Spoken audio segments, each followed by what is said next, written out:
want to just congratulate all of you. The State of Israel and the Republic of Sudan have agreed to make peace. This is for many, many years. They've been at odds, to put it nicely, and to normalize their relations. This will be the third country where we're doing this, and we have many, many more coming.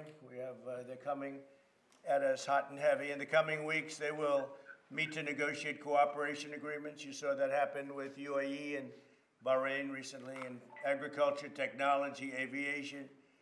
The Palestinians, by the way, if you ask about the Palestinians, they're wanting to do something. They've never seen anything like this. They're wanting to do something. I'm sure that will get done too. Bibi, would you like to say something? Well, I want to say that we are expanding the circle of peace so rapidly with your leadership, Mr. President, your able team. History in the making. Actually, we're all making history.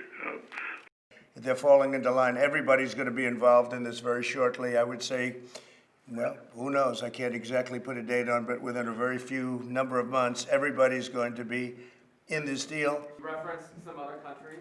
Can you give us a sense of which countries those are?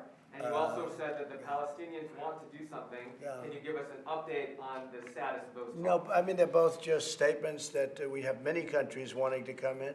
We're doing them one by one. We did Sudan. They wanted to do a deal, and that was in particular nice because they've essentially been at war with Israel for a long time. I don't know if it was fighting. I don't know that, but probably there's been a little bit, but certainly it's been for many years you've been officially at war with Sudan, and now it's not only the deal was signed, but it's peace.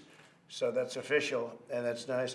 Yeah, we have at least 5 that want to come in, and we'll have many more than that very soon. And when you say want to come in, you mean? Want to come into the deal. In other words, yeah, part of the peace deal. Say? Yeah, I just wanted you to, if you could expand a little bit about what this means to Iran, the pressure that these deals are now placing on it. Well, I think ultimately Iran maybe will become a member of this whole thing, if you want to really know the truth. Look, in the end, you're going to have everybody together with the United States. And beyond the United States, you'll have other major powers involved. And with it, not have to be signed into it, because it's a region, but with it. And I could see Iran, look, someday I'd love to help Iran. I'd love to get Iran back on track. Their GDP went down 27%. They've gone from a rich country to a poor country in a period of 3 years. And I'd love to get them back on track. They just can't have nuclear weapons, that's all, you know. Is this a full normalization, and do you and the Prime Minister want to say anything about the sale of F-35s to the UAE? No, but I think that is moving along. That process is moving along. It's a good process. We've had an incredible relationship long term. We've never had a dispute with UAE. They've always been on our side. And that process is moving along, I think, hopefully rapidly.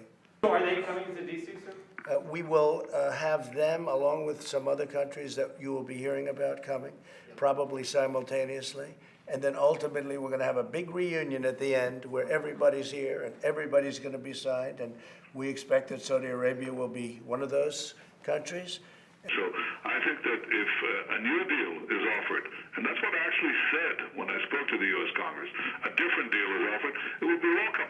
I think that will only happen if Iran faces, I would say, faces strong opposition to its aggression of the kind that has been forwarded by you, Mr. President. I don't think if you're soft on Iran, you're not going to get peace with Iran.